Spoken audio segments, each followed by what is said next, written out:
Hi, I'm Mike Stefaniak, and I'd like to talk to you about confined spaces. Working on a job site or maybe even walking around town, you may have seen a sign similar to the one shown here on your screen.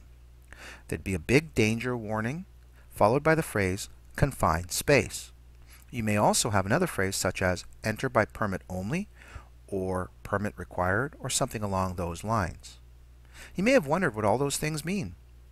Well, what I'd like to do today is I'd like to discuss exactly that. What constitutes a confined space and why some of them require a permit or special permission to enter. It's important, though, that you recognize that confined spaces have an inherent danger possibility, and as such, you should only enter a confined space if you've been trained to do so and are prepared to do so.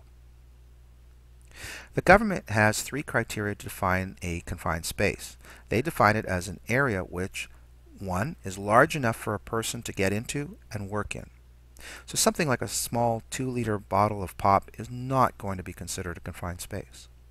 Two, has limited exit and entrances. So something like a parking lot in a wide open field where there's lots of points of entry and exit is not going to be considered a confined space. And three, is not intended for continuous human occupation. So something like a classroom is not going to be a confined space because it's intended that people are in there at that time.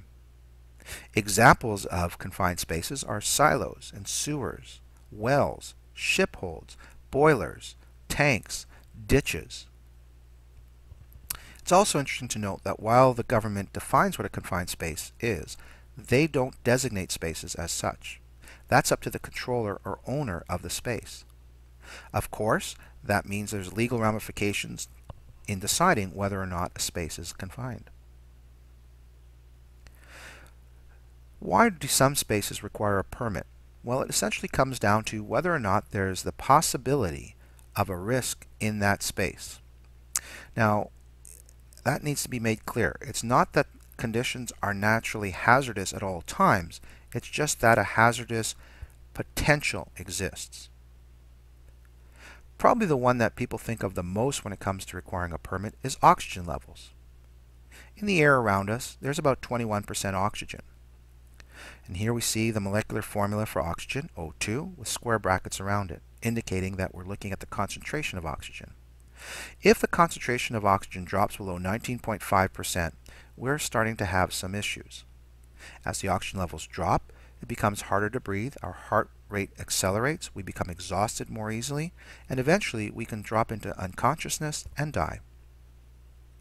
If the oxygen levels are too high, interestingly enough, that too poses a problem. If they're greater than 23.5%, we have problems with increased risk of fire and explosion, and worker judgment, and so forth. So that's going to require a permit. If there's gas, vapor, or mist that can exist in the space to the level of greater than 10% of its LFL or LEL, that too will require a permit. LFL is lower flammability limit. LEL is lower explosive limit. And essentially these are measures of what concentration of a substance in the air can result in a fire or explosion. We want to stay well away from that, so therefore we are going to stay at least to the point of less than 10% of the LFL. Any space that may have more than that will require a permit. Other hazardous atmospheres may also exist, such as carbon monoxide, carbon dioxide, or hydrogen sulfide. Should that be a possibility, you're going to need a permit for that space. If there's an engulfment risk, now the easiest way to think of an engulfment is kind of imagining those old movies where you had an explorer go through the jungle and fall into some quicksand, and they struggled and then they eventually got buried underneath the quicksand and died. That's an engulfment risk.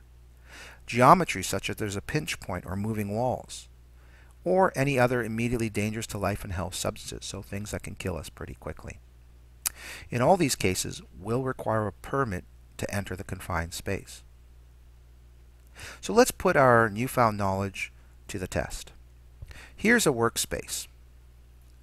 Does it require a confined space classification or not? Well, let's apply the criteria. 1. Is it large enough to get into and work in? Looking by the scale of the ladder, I would say yes. 2. Does it have limited exits and entrances? Seeing as the only point of exit is the ladder, in this point right here, the answer is yes. And the third, is it intended for continuous human occupation? So are people supposed to be down there on a regular basis? That's a little bit harder to tell just by looking at the picture. But again, I'm going to turn to the ladder. The ladder is a temporary measure. It's only intended to be used on a 1 or 2 time basis. It's not intended to be used on a daily basis. As such, I would say that this indicates that it is not intended that people are down there at all times. Because if that was the case, you would expect to see a permanent set of stairs somewhere in this picture. Seeing it as it's not there, I'm going to say that this is not intended for continuous human occupancy. Therefore, it meets all 3 criteria, and I'm going to classify this as a confined space. So the next question is, will you need a permit to enter the space or not? The reality is, we simply can't make that decision based only on the visuals. There are potential dangers there, or there may not be potential dangers there, but we need more information. This pipe may contain something like hydrogen sulfide, in which case this will be a permit required space, or it may be something else. This space up here may have buses being worked on, and maybe their exhausts are going to go into this pit and cause it to be a permit required space, or maybe not. So we simply don't have enough information. But now we do know what constitutes a confined space and why some do require a permit. Hopefully this is going to be of some help to you in the future. I hope you enjoyed it, and I hope you have a great rest of your day. Bye.